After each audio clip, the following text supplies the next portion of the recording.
July 10, 2025.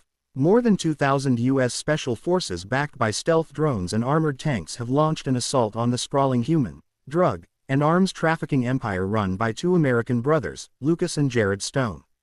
More than 3,000 cartel gunmen have been killed or captured, and more than 2,000 civilians have been rescued from underground prisons. Some marked for organ harvesting, others waiting to be taken to the darkest corners of the global sex industry.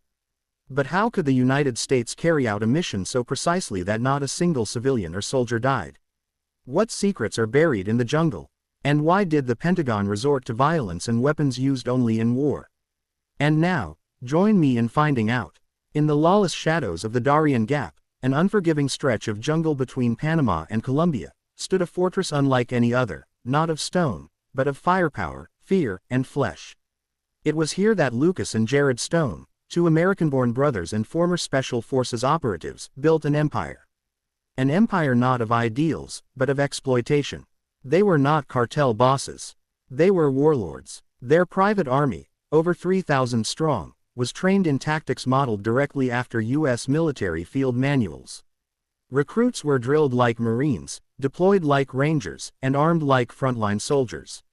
Heavy machine guns, shoulder-fired missiles, armored transport vehicles, even stolen anti-aircraft systems, all hidden beneath jungle canopies guarded by snipers and sensors. They didn't just run drugs. They trafficked humans systematically, ruthlessly, and at scale. Over 5,000 civilians from across Central and South America vanished into their network.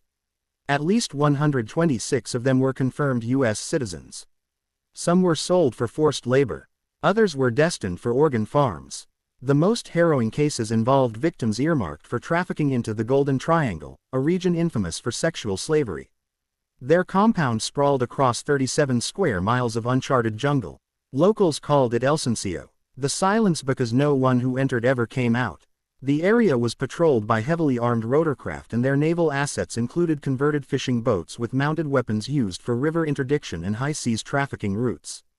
Multiple U.S. task forces had tried to breach Elsencio over the past 4 years. All failed. The jungle terrain, thick, muddy, full of ravines, neutralized conventional military advantage.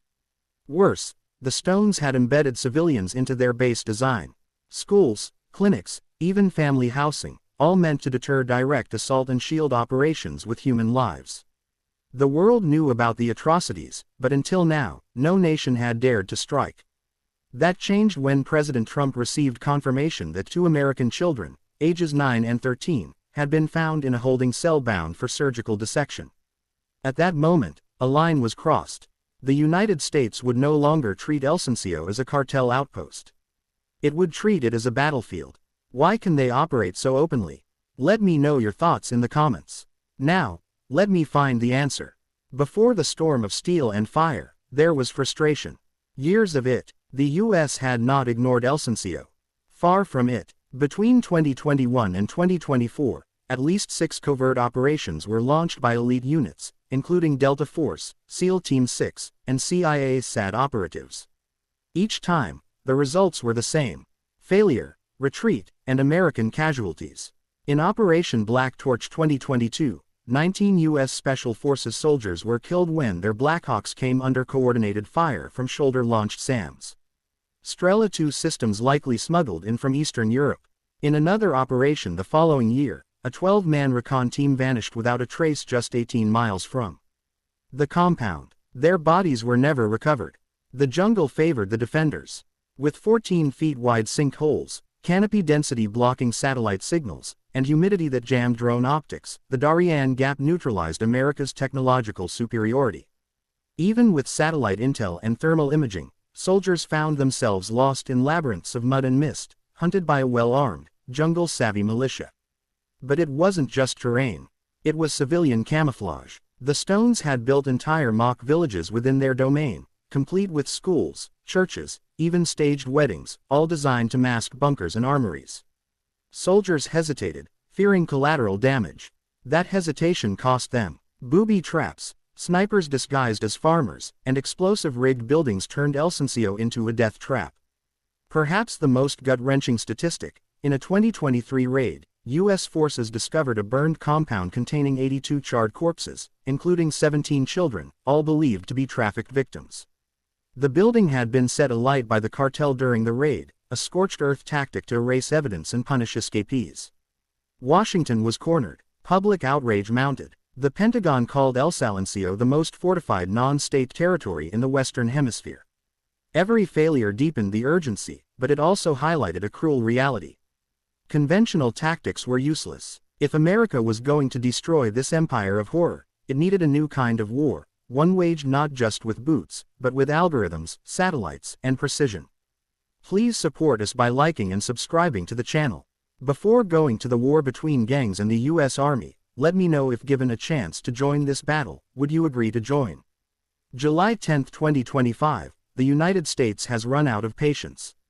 After deaths, disappearances, and mutilated bodies smuggled out of the Darien jungle, Washington has authorized an unprecedented mission in the Western Hemisphere.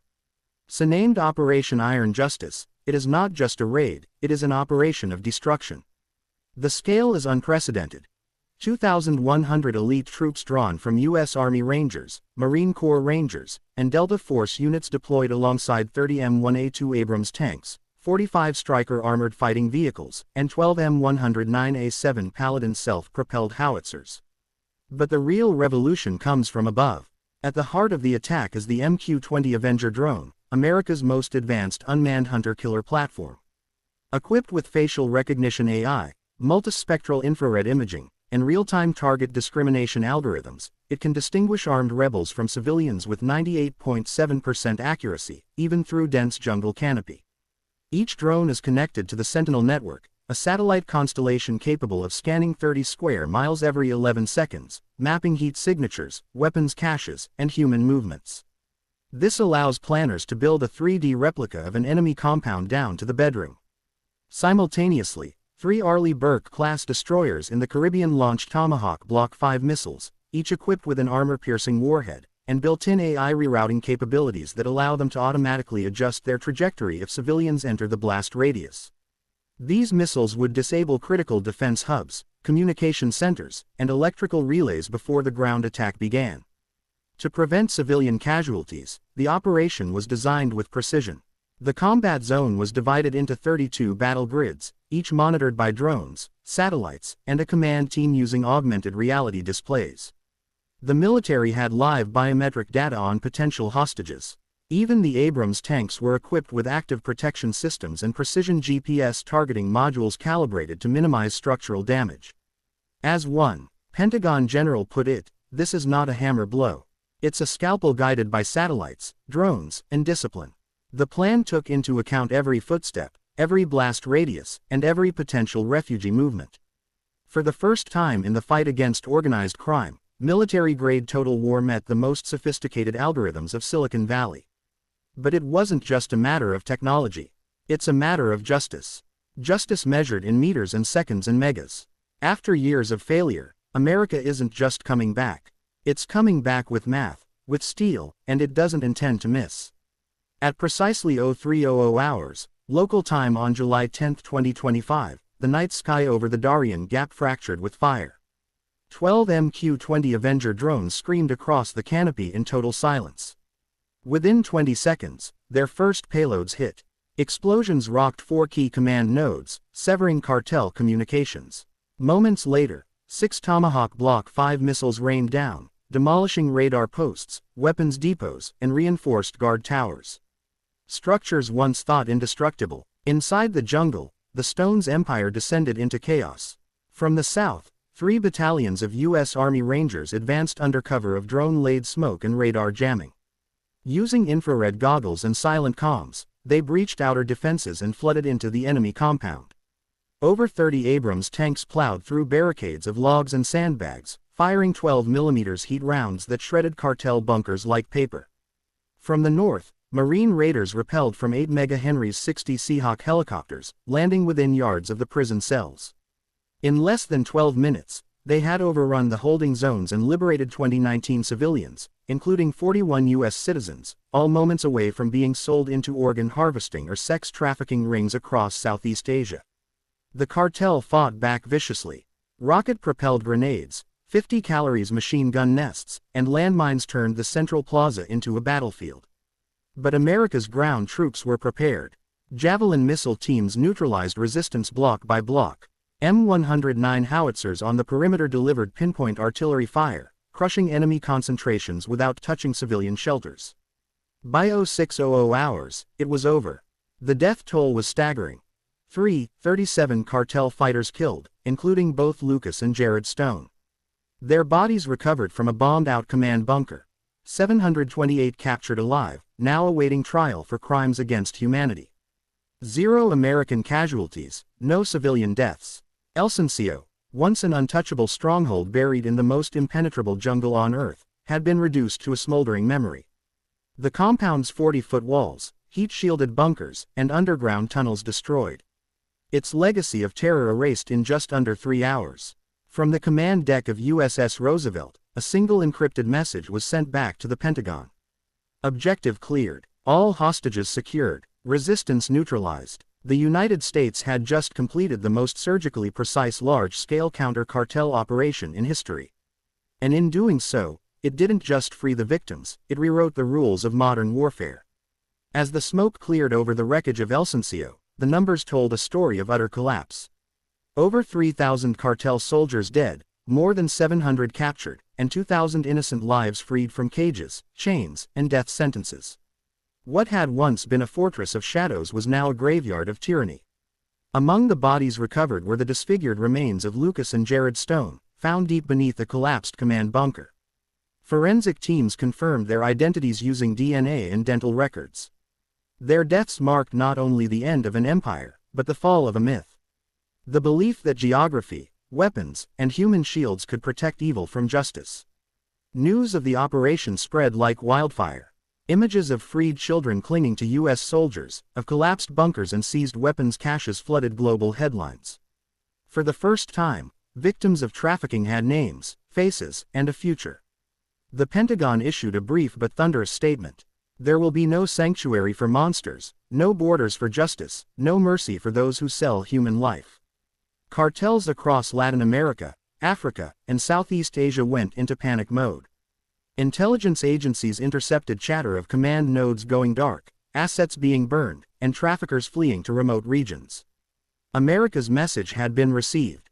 Any group threatening U.S. citizens or humanity itself would be hunted. Not like criminals, but like insurgents. Yet, the strike wasn't just a tactical success. It was a moral one. Not a single civilian was killed. No American soldier was lost. The operation proved that overwhelming force and surgical precision could coexist when guided by discipline, technology, and resolve. For the world's most violent trafficking syndicates, the message was now crystal clear. You can run, you can hide, you can build cities in the jungle or fortresses underground. But if you cross the line, the full weight of the United States will find you. And when it does, there will be no warning, no escape, no survivors. The destruction of Elsencio was more than the end of a trafficking empire.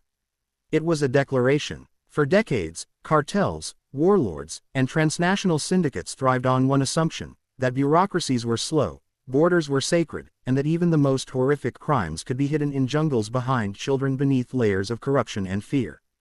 That assumption is now dead. The United States didn't just dismantle a criminal enterprise. It exposed a dangerous truth. The global black market for human lives has evolved beyond street corners and border crossings. It is armed, fortified, and strategic.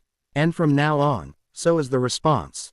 The strike against the Stone brothers marked the birth of a new military doctrine. One where cartels are no longer treated as criminals, but as enemy combatants.